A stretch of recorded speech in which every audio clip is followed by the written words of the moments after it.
ठीक है। आलोक जी, आपका बहुत बहुत स्वागत है हमारे स्कूल में। और आपका यहाँ पे पहली बार आना जाना है। मैं आपसे सबसे पहले यही जानना चाहूँगा कि आप भी विद्यालय में ज़रूर पढ़े होंगे, तो आपको यहाँ का माहौल जो है सर, एज ए विद्यालय, एज ए स्कूल, आपको क्या महसूस हुआ, कैसा फील हुआ? सबसे पहले तो मैं इस SRJ परिवार के सभी स्कूल का धन्यवाद ज्ञापित करना चाहता हूँ, क्योंकि मुझे आज इस अवसर पर चीफ गेस्ट के तौर पे बुलाया गया जी। और जो मैं यहाँ पे देखा, बच्चों को पूरे साइंस को इन्होंने ज़मीन पे उतार के रख दिया है। हाँ। मुझे बहुत अच्छा लगा, बहुत अद्भुत है जी। और इस क्षेत्र में ऐसा मैं 1-2 स्कूल में पूर्वांचल एकेडमी में देखा था, दूसरी बार आपका देख रहा हूँ। जी जी जी। जैसे ये हमारे जो लोकल क्राइटेरिया के स्कूल में है, हाँ हाँ एक अद्भुत लगा जी। और बहुत अच्छी चीज़ लगी। आलोक जी, एक बहुत इम्पोर्टेंट सवाल है। आप भी युवा हैं और ये बच्चे जो हैं अब कुछ समय के बाद जो है आपके एज तक पहुंचेंगे, ठीक है? तो आपको क्या लगता है कि आप जिस एज में, आप इसी उम्र में, मैं आपको बहुत लंबे समय से आपको मैं फेसबुक पे भी देखता हूँ, तो हर जगह आप छाए रहते हैं, तो सर आपको क्या लगता है कि कितने मेहनत की, आज जिस तरह का हमारा युग है, क्या ऐसा करें, बच्चे क्या करें कि कम एज में ही उनको आप जैसी सफलता मिल सके? देखिए, बच्चों आप का एक संदेश जो देना चाहते हैं बच्चों को अपनी ओर से। सभी बच्चों का क्षेत्र अलग अलग होता है। सारे लोग एक जगह पे नहीं जाते हैं, कोई राजनीतिक में जाता है, कोई अलग जगह जाता है, कोई डॉक्टर बनता है, कोई इंजीनियर बनता है जी। वो बच्चा चूज करता है कुछ को कहाँ जाना है। हाँ। उसके अकॉर्डिंग वो तैयारी करता है जी। हम यही संदेश देना चाहते हैं कि आपका जो विद्यालय परिवार है, जो यहाँ का पूरा मैनेजमेंट है, हाँ। मुझे बहुत अच्छा लगा।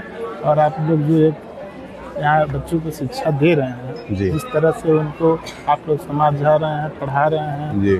आपको अपने वहाँ एक अभी जो आपने उद्घाटन कराया है, जी जी, ये साइंस लैब का, जी। तो पढ़ने के साथ प्रैक्टिकल भी बच्चे करते हो तो उनको एक अलग तरीके से समझ में आता है। जी जी तो ये एक अद्भुत चीज़ है। और बच्चे जो भी लाइन में चूज करेंगे तो वो उनकी पर्सनल उस पर जाता है कि वो क्या चूज कर रहे हैं, उनको कहाँ जाना है, क्या बनना है। जी। सर, आपका परिवार काफ़ी लंबे समय से पॉलिटिक्स में भी रहा है। आपके राजेश भैया हुए, विनोद भैया हुए, इन सब लोगों को मैं जान रहा हूँ पर्सनली। तो सर, आपसे एक बहुत महत्वपूर्ण सवाल मेरा ये है कि जैसे कि हमारा जो लोकेलिटी है उसमें तो बहुत सारे स्कूल हैं, है ना? आप लोगों की बातें समाज में बहुत सारे लोग सुनते भी हैं और मानते भी हैं, ठीक है? हम ज़रूर चाहेंगे कि सर हमारा विद्यालय आगे बढ़ना चाहता है, तो इसमें आप ज़रूर हमारा सहयोग करें। और सर, मैं जानना चाहता हूं कि आप किस तरीके से हमारा सहयोग कर सकते हैं। आपके एडवर्टाइजमेंट्स कर सकते हैं, बच्चों को गार्जियंस में हम लोग जाते हैं तो अक्सर लोगों से लोकल क्षेत्र में पूछा जाता है कि आपका बच्चा कहाँ पढ़ रहा है। काफ़ी जगहों पर हम लोग लोकल में जाते हैं, कुछ लोगों से जाते जाते फ्रेंडली भी हो जाते हैं तो पूछा जाता है, तो कुछ लोग SRJ का नाम लेते हैं, बगल में आपके 1-2 स्कूल हैं उनके भी नाम लेते हैं जी। हम लोग उनसे अपील करेंगे, कहेंगे कि जो हमने SRJ स्कूल में जो माहौल देखा, जो वहाँ पे चीज़ें देखी, वो एकदम अद्भुत है।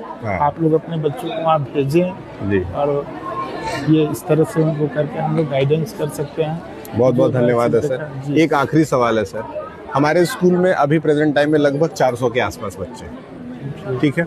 आपने अपने आँख के सामने ऐसे तमाम स्कूलों को देखा होगा जो बहुत कम बच्चों से स्टार्ट होता है, लेकिन आगे जा करके 2, 4, 5 साल बाद, 10 साल बाद जो है ना, वो बहुत बड़ा स्कूल बन जाता है ना? तो आपको क्या लगता है कि हमें और ऐसा क्या करना चाहिए कि हम भी उस मुकाम तक पहुंच सकें?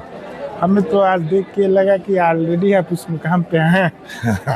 फिर भी सर, आपकी ओर से कुछ, क्योंकि आप दुनिया देखते हैं सर, आप जाते हैं, लोगों से मिलते हैं, आपको हर तरह का, आप 10 स्कूलों में जाते हैं। स्कूल की क्राइटेरिया मान लीजिए, उसके कुछ रूल्स होते हैं जी, कुछ रेगुलेशंस होते हैं, उस पर डिपेंड करता है कि हम अपना कितना डेवलपमेंट कर सकते हैं जी। तो सबसे पहले तो हमारे स्कूल के एरिया पे होता है जी, उसके मानक होते हैं जी। तो हमारा मानक जहाँ तक होगा, जहाँ कैटेगरी होगी, हम उसी को विस्तार कर सकते हैं, उसमें जितना विस्तार कर लें जी। सर, मैंने एक चीज़ और देखा है, फेसबुक पे मैं देख रहा था, आपकी एक लाइब्रेरी भी है सर जी। तो इस लाइब्रेरी खोलने वाले व्यक्ति का तो किताबों से लगाव होगा ही, है ना? तो आप पढ़ना पसंद करते हैं कि नहीं सर?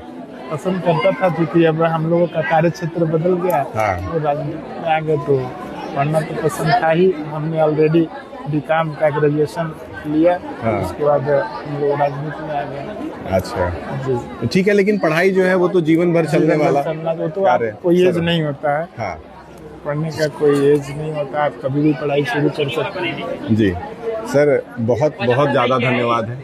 ठीक है, हम लोगों ने पीटीएम डे संडे को रखा जी। ताकि आपको समय मिल सके, आप दे सकें, क्योंकि बाकी नहीं, डेज पे तो और मुझे पता है बाकी कि आप लोग आपने बहुत ज़्यादा पीटीएम व्यस्त रहते हैं। संडे को रखा तो जो आपके स्कूल में जो जिनके बच्चे पढ़ रहे हैं वो भी तो आके ये सारी चीज़ों को देखा होगा। हाँ। ये चीज़ें कि मेरे बच्चे क्या सीख रहे हैं, क्या पढ़ रहे हैं, हाँ। क्या बोल रहे हैं, इतनी अच्छी इंग्लिश टॉकिंग है उनसे वो भी। हाँ। तो ये देखने को तो ये होता है ना कि हर बच्चा फादर से चाहता है कि मेरे बच्चे जा रहे हैं जी। तो वो कुछ सीख रहे हैं या नहीं सीख रहे हैं। जी तो ये आपके सारे बच्चों ने एक्सप्लेन करके दिखाया, बहुत अच्छे तरह से एक्सप्लेन किया सारे चीज़ों को। सर, बहुत आपका अच्छा लगा। आप लोगों के आने का मोटिवेशन था हम लोगों के अंदर कि हम लोग चीफ गेस्ट श्री संत गुलाब यादव जी को हम लोगों ने इनवाइट किया है, आलोक जी को इनवाइट किया है, तो कम से कम उस लेवल तक हमारा परफॉर्मेंस होना चाहिए कि आप लोग आएँ तो आप लोगों को भी लगे कि हाँ मेहनत किया गया है। और अगली बार सर आपको आना है 26 जनवरी को। मैं अभी से ही आपको बता देता हूँ, 26 जनवरी को आपको सर यहाँ पे हजार पब्लिक को जब भी हमारी जरूरत होगी हम लोग। हाँ सर, झंडा रोहण के लिए बिल्कुल जरूर आना है। और बहुत बहुत आपको धन्यवाद है सर। ठीक है, आप चाय पीजिए। मैं पुनः इस बार पूरे सारजे परिवार को, प्रबंधक को, सारे टीचर्स को बहुत बहुत बधाई देता हूँ और सारे बच्चों की उज्जवल भविष्य की कामना करता हूँ। जी, thank you sir, thank you. ठीक है, पिए पिए पिए। हाँ, पिए।